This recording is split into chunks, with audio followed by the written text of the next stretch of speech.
Je m'appelle Piotr Szpejewski. Je suis le prêtre d'origine polonaise. Bonjour, soyez bienvenus à Suflenheim, petite ville des potiers.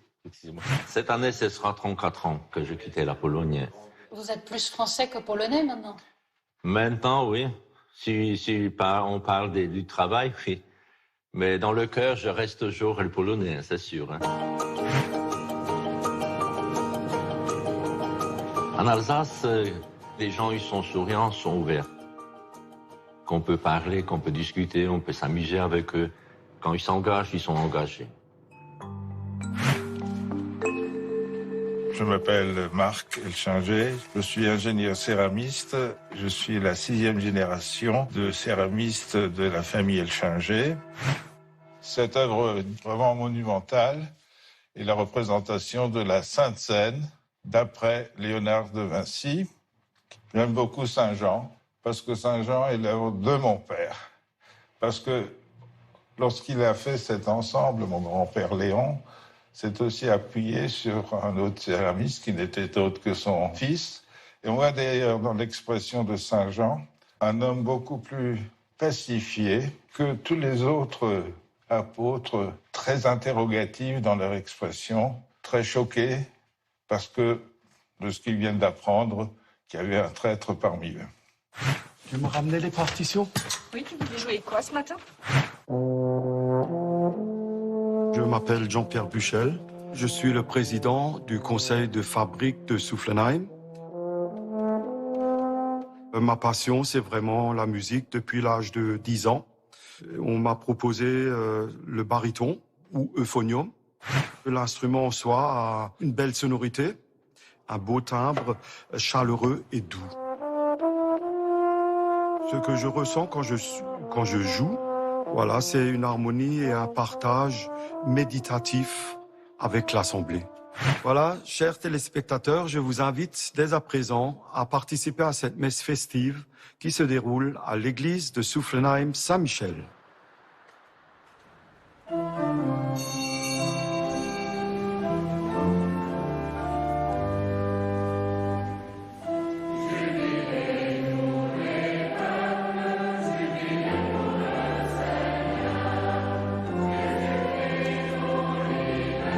Merci à Jean-Pierre et au chanoine Piotr pour cette belle invitation. Bonjour à toutes et à tous. Merci d'être avec nous aujourd'hui pour célébrer ce 7e dimanche du temps ordinaire. Ce matin, nous sommes en direct de Suflenheim, dans l'est de l'Alsace. En plus d'être réputée pour la qualité de sa poterie et de sa céramique, la région est reconnue pour le travail de ses artisans. Un travail de la matière qui trouve particulièrement sa place ici, au sein de cette église Saint-Michel.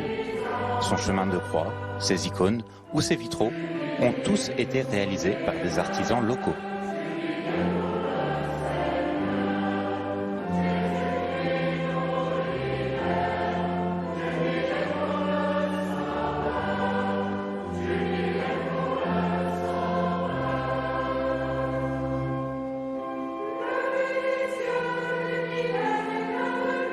Exceptionnellement réunis aujourd'hui, les 3 chorales de la paroisse vont nous accompagner en musique et en polyphonie tout au long de cette célébration.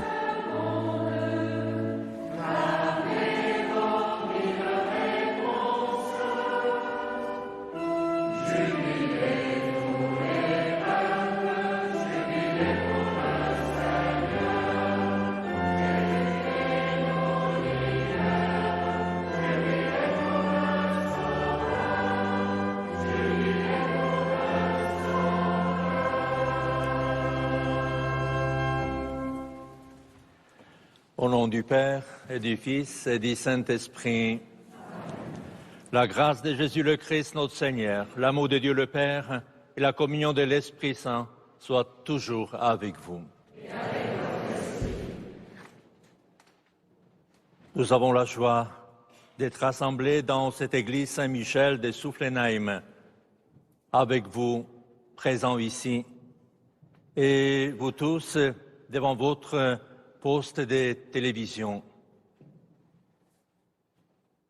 Nous avons une pensée pour tous les malades, et spécialement pour nos résidents de la maison de retraite. qui sont également en prière avec nous ce matin. Aujourd'hui, le Christ parle à nos cœurs. Il nous dira les exigences de l'Évangile. Il nous demandera d'aimer ceux qui nous aiment et d'aimer même ceux qui nous n'aiment pas. Que l'esprit de réconciliation et de paix nous prépare à accueillir la parole du Seigneur. Frères et sœurs, préparons-nous à célébrer le mystère de l'Eucharistie en reconnaissant que nous avons péché.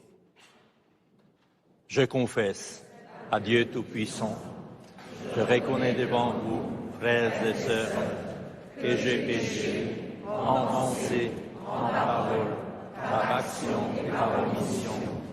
Oui, j'ai vraiment péché. C'est pourquoi je supplie la bienheureuse Vierge Marie, les anges et tous les saints, et vous aussi, frères et sœurs, de prier pour moi, Seigneur notre Dieu. Que Dieu Tout-Puissant nous fasse miséricorde, qu'il nous pardonne nos péchés et nous conduise à la vie éternelle. Amen.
Prions le Seigneur. Dieu Tout-Puissant, nous t'en prions. Accorde-nous de conformer à ta volonté nos paroles et nos actes dans une inlassable recherche des biens spirituels. Par Jésus-Christ, ton Fils, notre Seigneur, qui vit et règne avec toi dans l'unité du Saint-Esprit, Dieu pour les siècles des siècles.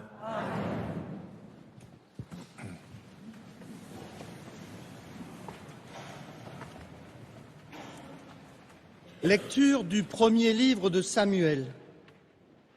En ces jours-là, Saül se mit en route. Il descendit vers le désert de Ziph avec 3000 hommes, l'élite d'Israël, pour y traquer David. David et Abishai arrivèrent de nuit près de la troupe. Or, Saül était couché, endormi au milieu du camp, sa lance plantée en terre près de sa tête. Abner et ses hommes étaient couchés autour de lui.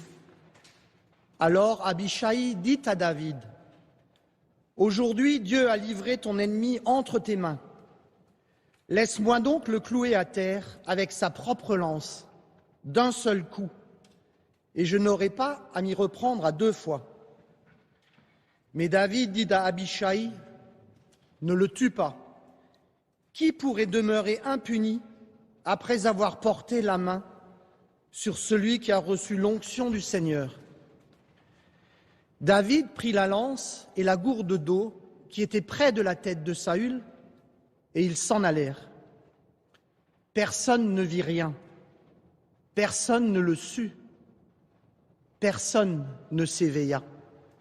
Ils dormaient tous, car le Seigneur avait fait tomber sur eux un sommeil mystérieux. David passa sur l'autre versant de la montagne et s'arrêta sur le sommet, au loin, à bonne distance. Il appela Saül et lui cria, « Voici la lance du roi, qu'un jeune garçon traverse et vienne la prendre.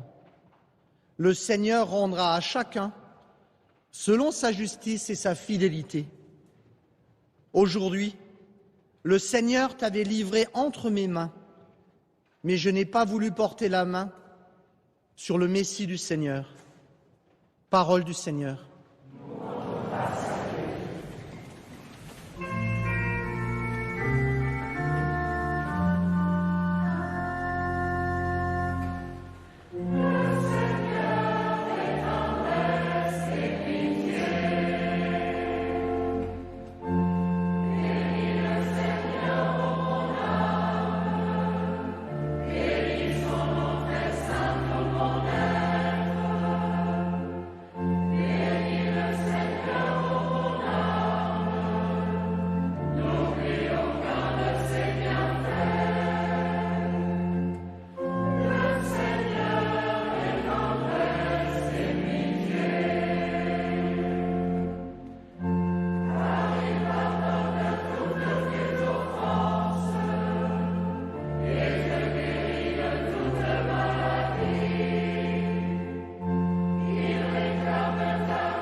Lecture de la première lettre de saint Paul apôtre aux Corinthiens.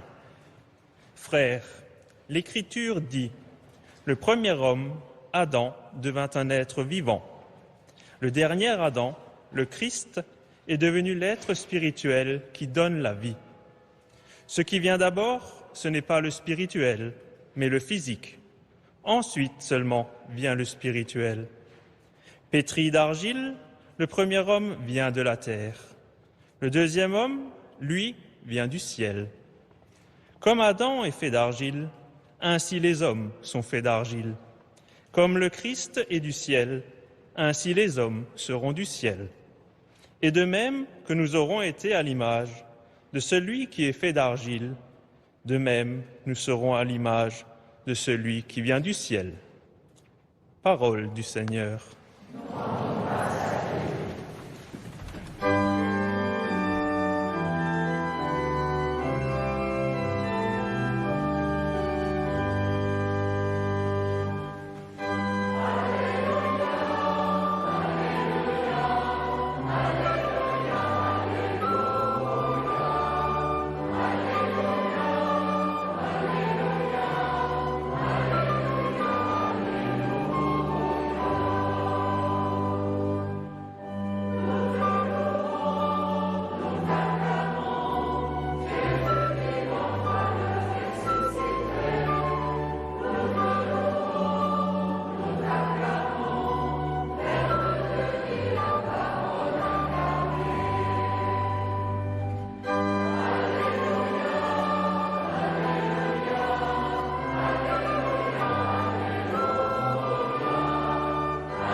Le Seigneur soit avec vous. Bonne nouvelle de Jésus-Christ selon saint Luc.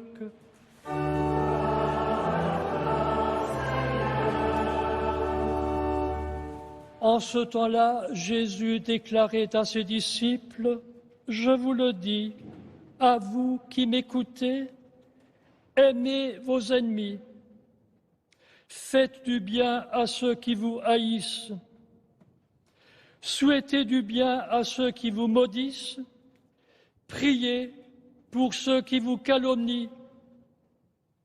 À celui qui te frappe sur une joue, présente l'autre joue.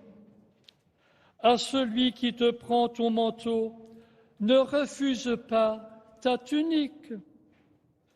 Donne à quiconque te demande, et à qui prend ton bien, ne le réclame pas. Ce que vous voulez que les autres fassent pour vous, faites-le aussi pour eux. Si vous aimez ceux qui vous aiment, quelle reconnaissance méritez-vous? Même les pécheurs aiment ceux qui les aiment. Si vous faites du bien à ceux qui vous en font, quelle reconnaissance méritez-vous? Même les pécheurs en font autant. Si vous prêtez à ceux dont vous espérez recevoir en retour, quelle reconnaissance méritez-vous? Même les pécheurs prêtent aux pécheurs pour qu'on leur rende l'équivalent. Au contraire, aimez vos ennemis, faites du bien et prêtez sans rien espérer en retour. Alors, votre récompense sera grande et vous serez les fils du Très-Haut, car lui, il est bon pour les ingrats et les méchants. Soyez miséricordieux comme votre Père est miséricordieux. Ne jugez pas et vous ne serez pas jugés. Ne condamnez pas et vous ne serez pas condamnés. Pardonnez et vous serez pardonnés. Donnez et l'on vous donnera. C'est une mesure bien pleine, tassée, secouée, débordante, qui sera versée dans le pan de votre vêtement. Car la mesure dont vous vous servez pour les autres servira de mesure aussi pour vous. Acclamons la parole de Dieu.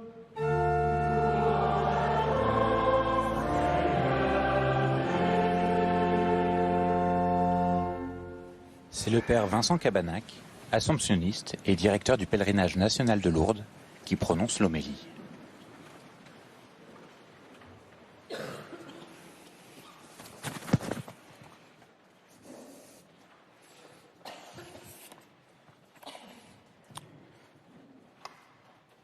Avouons-le, nous avons du mal à accepter spontanément les paroles de Jésus, ses appels à aimer ses ennemis, à supporter l'outrage, à donner ou prêter sans rien attendre en retour.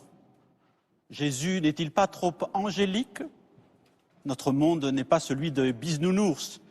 Et nous savons parfois, tel que cela on nous le conseille, même dans une cour de récréation, qu'il vaut mieux être le plus fort pour résister à toutes les agressions. Le Christ égrène aujourd'hui une succession de comportements exigeants qui peuvent nous sembler inaccessibles. Peut-on aimer ses ennemis sans devenir encore plus leurs victimes? Pour essayer de comprendre avec vous cet évangile, m'est venue l'idée de la parabole, une parabole du sculpteur et de la pierre vivante.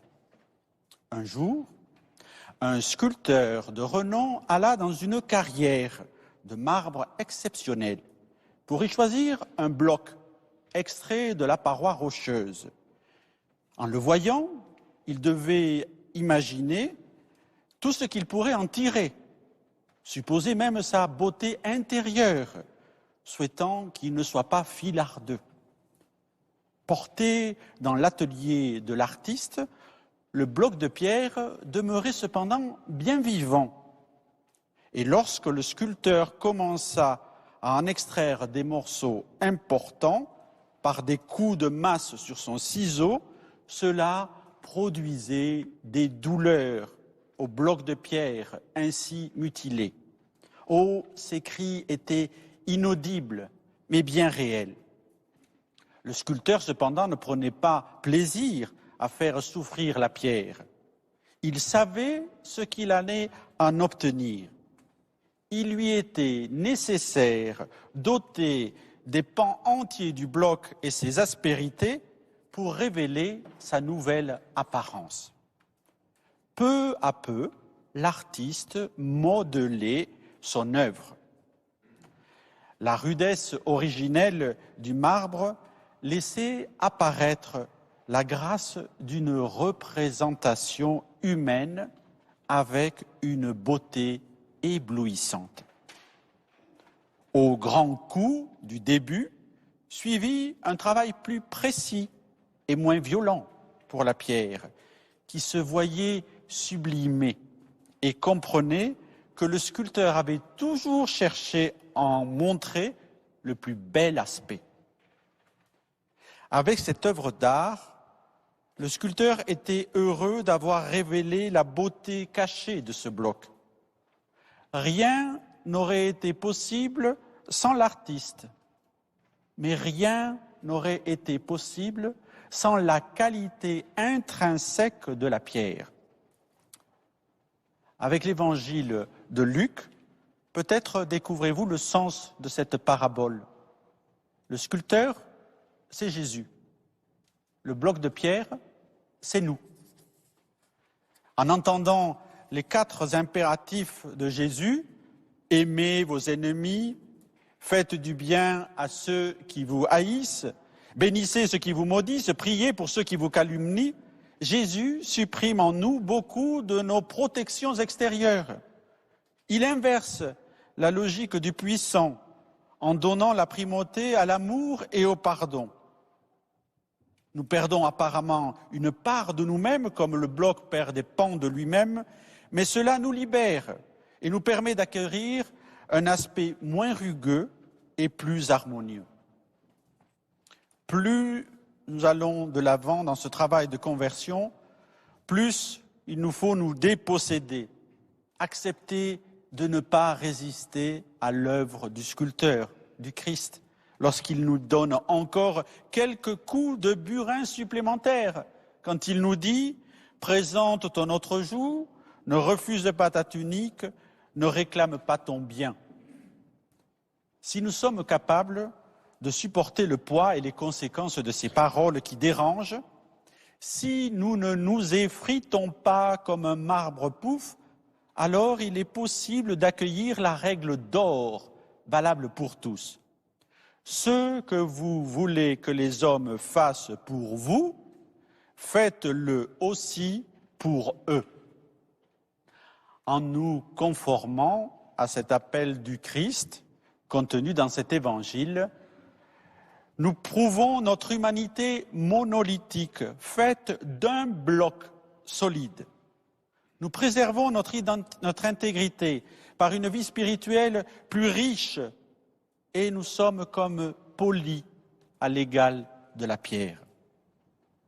Jésus nous enseigne que l'absence de réplique à tout acte violent en amenuise la force et la pertinence. Et nous l'avons entendu dans la première lecture avec la figure de Paul et Saül. Il casse la logique de la violence. Aujourd'hui, comme chrétiens, est-ce que nous avons conscience de notre rôle particulier? Ne demeurons pas des spectateurs d'un monde qui passe.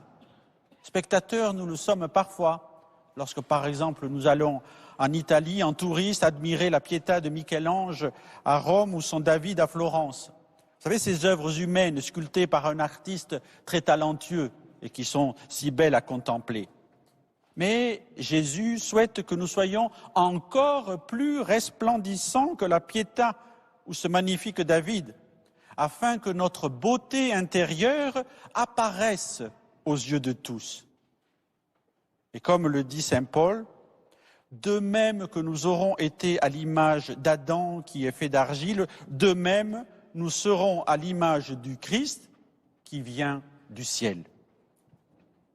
Aujourd'hui, en nous regardant les uns les autres, ici dans cette assemblée de Soufflenheim, ou bien dans nos communautés, nos maisons, nos lieux de résidence, admirons ce que le Seigneur accomplit en nous, comment il nous façonne par sa parole. Laissons-nous ciseler, laissons le Christ ciseler notre cœur afin de nous rendre toujours plus aimants et toujours plus aimés.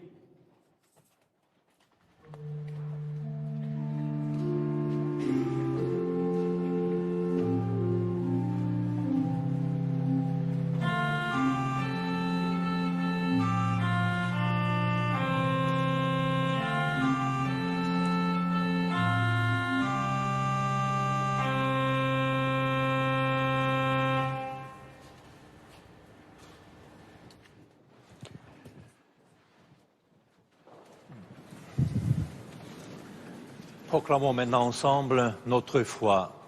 Je crois en Dieu, le Père Tout-Puissant, Créateur du ciel et de la terre, et en Jésus-Christ, son Fils unique, notre Seigneur, qui a été conçu du Saint-Esprit, est né de la Vierge Marie, a souffert sous Ponce Pilate, a été crucifié et mort, a été enseveli et descendu aux enfers. Le troisième jour, ressuscité des morts, est monté aux cieux, et assis à la droite de Dieu le Père Tout-Puissant, où il viendra juger les vivants et les morts. Je crois en l'Esprit Saint, à la Sainte Église catholique, à la communion des saints, à la rémission des péchés, à la résurrection de la chair, et à la vie éternelle. Amen. Jésus nous appelle à aimer jusqu'au bout. Demandons-lui son aide et sa force pour tous ceux qui veulent le suivre et pour tous ceux qui manquent de foi. Confions nos intentions au Seigneur de tendresse et d'amour. Pour ton Église, Seigneur, qu'elle reste vivante, vibrante, joyeuse et audacieuse, en servant les plus pauvres et les plus faibles. Seigneur, nous te prions.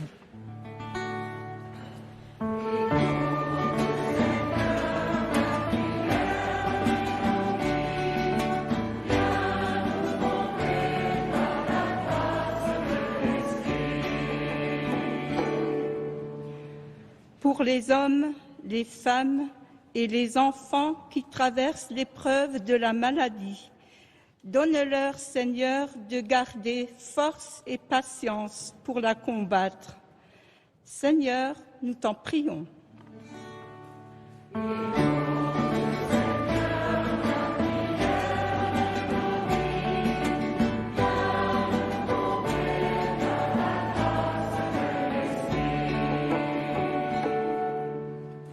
Pour les familles, qu'elles puissent répondre à leur vocation de petites églises domestiques et soient des lieux de partage, d'amour, d'accueil et de service.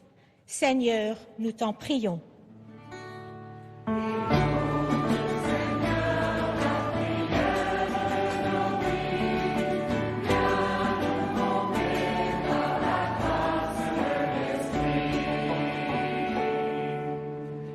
Pour notre communauté, que le Seigneur nous garde dans la paix et l'unité, au service les uns des autres et de tous nos frères et sœurs. Seigneur, nous te prions.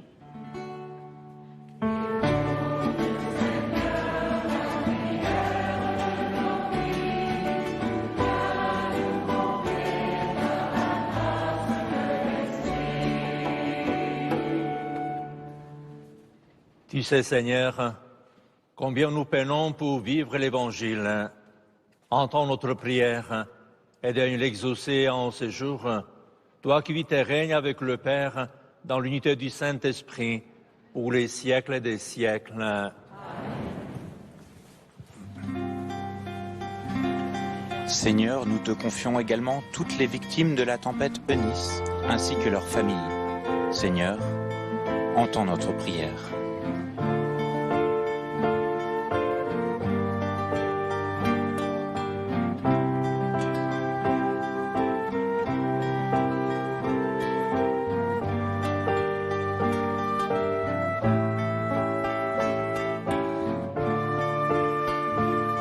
Tu reçois le pain et le vin pour les consacrer.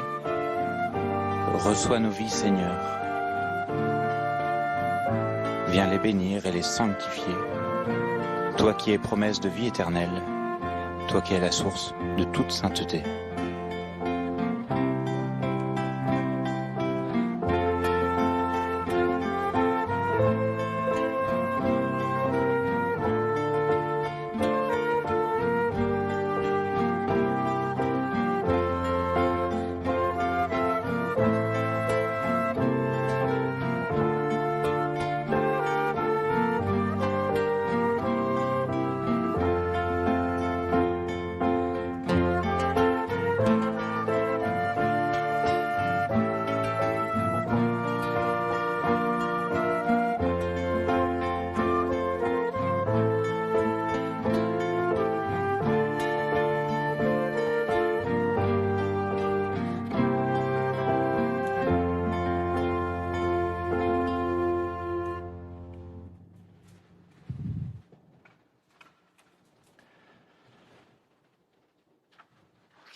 Prions ensemble au moment d'offrir les sacrifices de toute l'Église.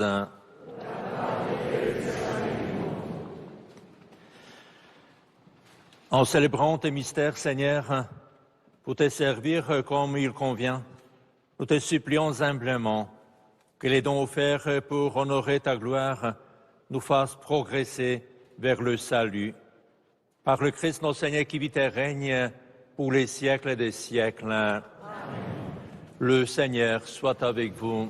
Et avec votre esprit. Élevons notre cœur. Rendons grâce au Seigneur notre Dieu. Vraiment, il est juste et bon pour ta gloire et notre salut de t'offrir notre action de grâce, toujours et en tout lieu, Seigneur, Père très saint, Dieu éternel et tout-puissant.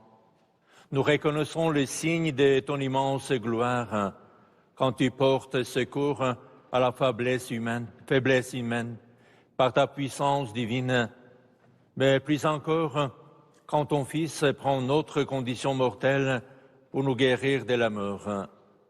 Ainsi tu fais de notre existence périssable un passage vers le salut par le Christ notre Seigneur.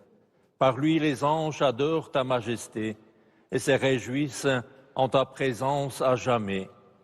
À leur hymne de louange, laisse-nous joindre nos voix pour chanter et proclamer.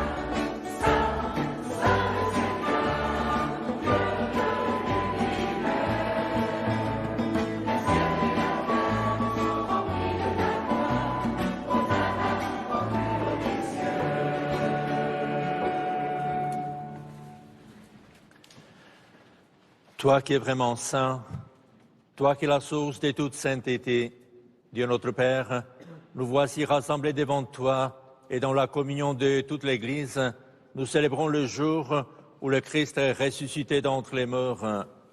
Par lui que tu as élevé à ta droite, nous te prions. Sanctifie ces offrandes en répandant sur elles ton esprit, qu'elles deviennent pour nous le corps et le sang de Jésus, le Christ, notre Seigneur. Au moment d'être livré et d'entrer librement dans sa passion, il prit le pain, il rendit grâce, il le rompit et le donna à ses disciples en disant « Prenez et mangez-en tous, ceci est mon corps livré pour vous. »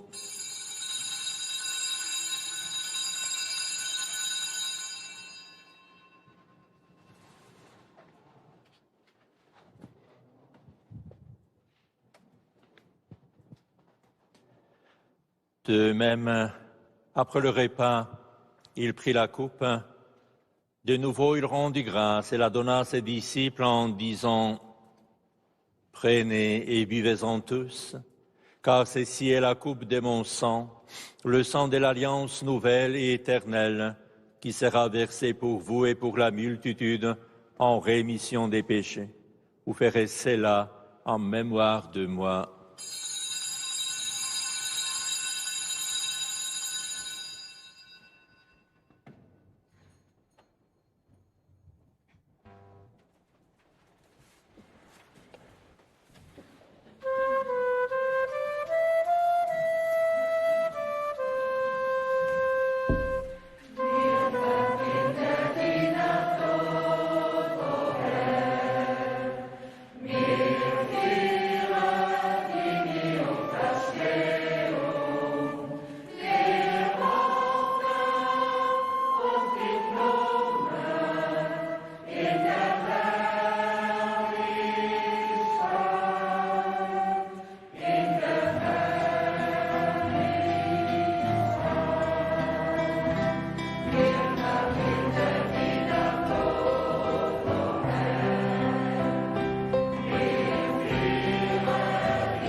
En faisant ainsi mémoire de la mort et de la résurrection de ton Fils, nous t'offrons, Seigneur, le pain de la vie et la coupe du salut.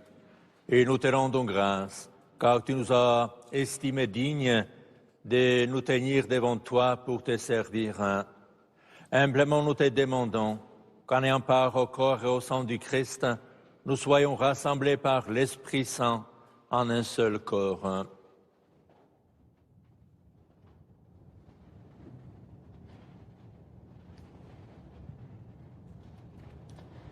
Souviens-toi, Seigneur, de ton Église, répandue à travers le monde.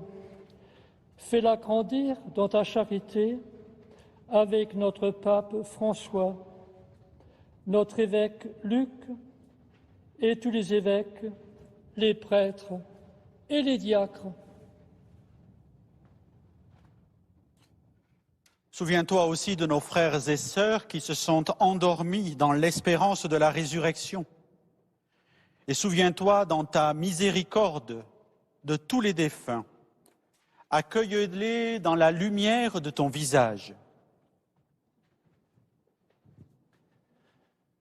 Sur nous, tous enfants, nous implorons ta bonté.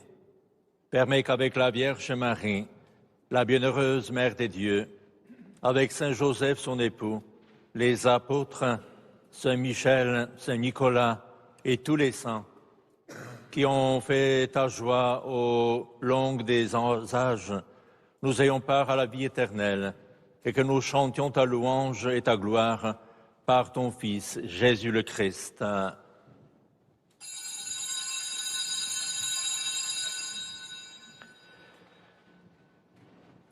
Par lui, avec lui, en lui, à toi Dieu le Père Tout-Puissant, dans l'unité du Saint-Esprit, tout honneur et toute gloire pour les siècles des siècles. Amen.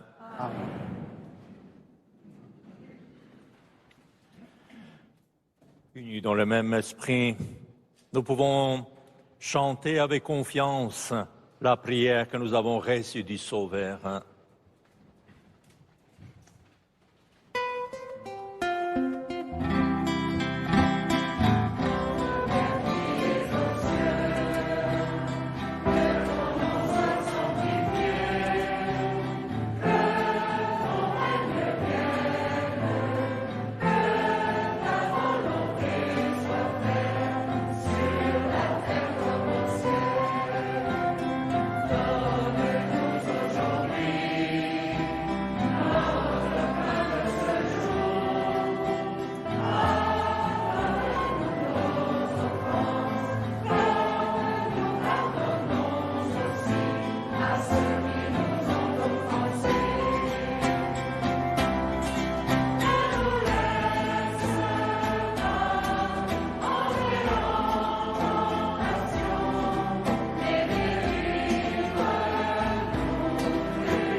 Seigneur Jésus-Christ, tu as dit à tes apôtres, je vous laisse la paix, je vous donne ma paix. Ne regarde pas nos péchés, mais la foi de ton Église, pour que ta volonté s'accomplisse, donne-lui toujours cette paix et conduis-la avec l'unité parfaite, toi qui vis et règnes pour les siècles des siècles. Amen. Frères et sœurs, dans cette Église ou devant votre écran, que la paix du Seigneur soit toujours avec vous. Et avec votre esprit. Dans la charité du Christ, donnez-vous la paix. Chères téléspectatrices, chers téléspectateurs, vous qui vivez cette célébration avec nous ce matin, recevez la paix du Christ. Qu'elle vous porte dans les épreuves et vous aide à y trouver la joie.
Voici l'agneau de Dieu, voici celui qui enlève les péchés du monde.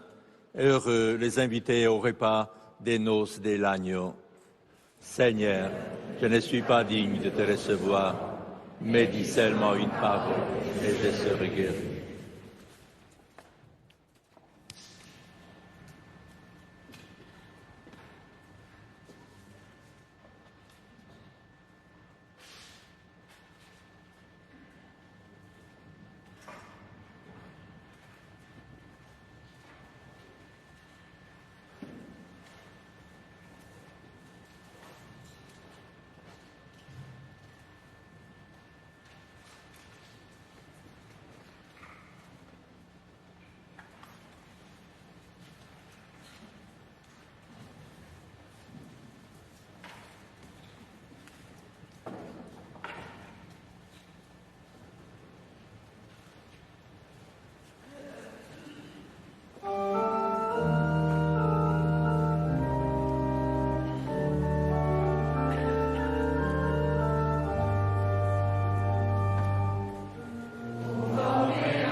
Seigneur, comme l'argile sous la main du potier, comme la pierre sous le burin du sculpteur, comme le bois sous le ciseau de l'ébéniste, nous sommes le matériau premier façonné par le Créateur de toutes choses. Mais dans les tumultes de nos quotidiens, La sainteté peut nous sembler bien lointaine. Nous devons faire confiance au Christ, nous laisser porter par ses paroles, par ses mots, par son exemple. Jean-Paul II nous rappelait que, même dans les moments dramatiques, Joseph, humble charpentier, ne remet jamais en doute la parole, le projet de Dieu. Appelé par Dieu à servir directement la personne et la mission de Jésus, Saint Joseph est véritablement ministre du salut. Comme Joseph, il y a plus de 2000 ans, à notre tour nous te faisons confiance. Nous nous laissons façonner par ta volonté, que de matière, nous devenions artisans de ta parole. Amen.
Prions le Seigneur.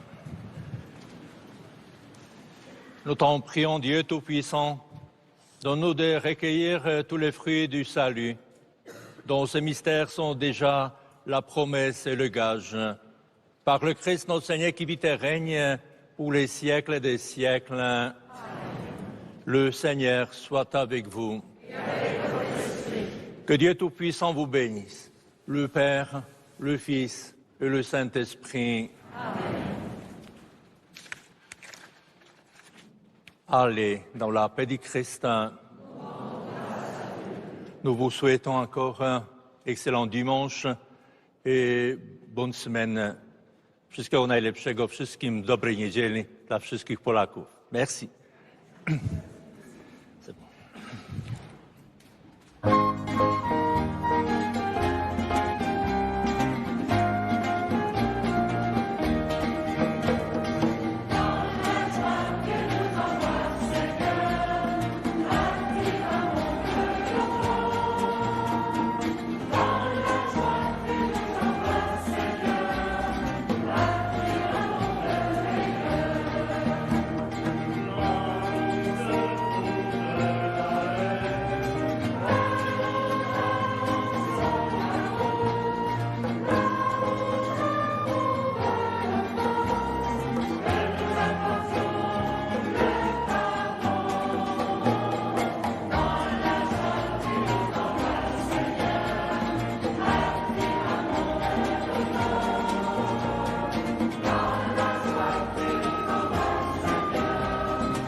Merci d'avoir vécu ce 7e dimanche du temps ordinaire en notre compagnie.